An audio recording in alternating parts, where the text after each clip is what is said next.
Биз туугандар ифтарга, озачарга ушул 5 казан деген Средний азиатский центр плова деген чоң центр пловко келип атабыз. Кудай буйрса, булардын плову ашы кандай болот экен мен силерге бир тартып берип көргөзүп коеюн. Өзбекстанга келип аш жебей кетсең, анда шаниди чыкпай калат окшойт. Өзбекстан дегенде тамагынан аш эске келет да.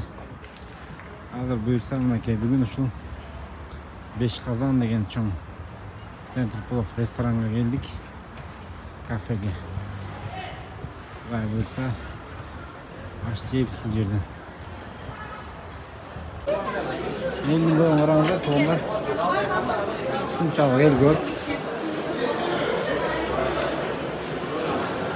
500-600ге жакын адамдар бар окшойт.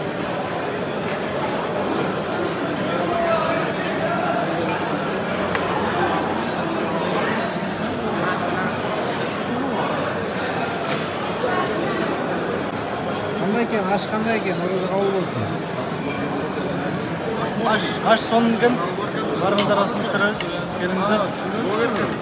Реально. Хавас жарнама.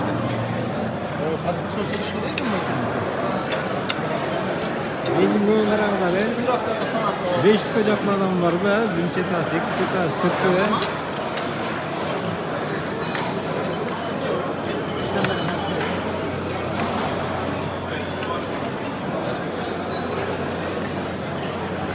Мынакей казандарын караңыздар.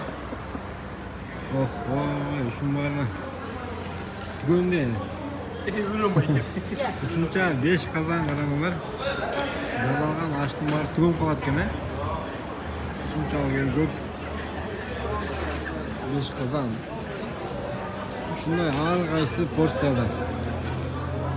Экен биз азыр жедик, ушунчалык даамдуу экен, мындай аш жеп көрө элебиз. Бир жакшы порциясын жедик, биздин акча менен эсептесек 238 сом болду да. Bir adam kengire toya турган порция биздин сом айландырганда 232 сом чыкты да. Элдин көбүн караңыздар, туугандар. Бир 500дөн ашык адам тамактанганга келет экен да.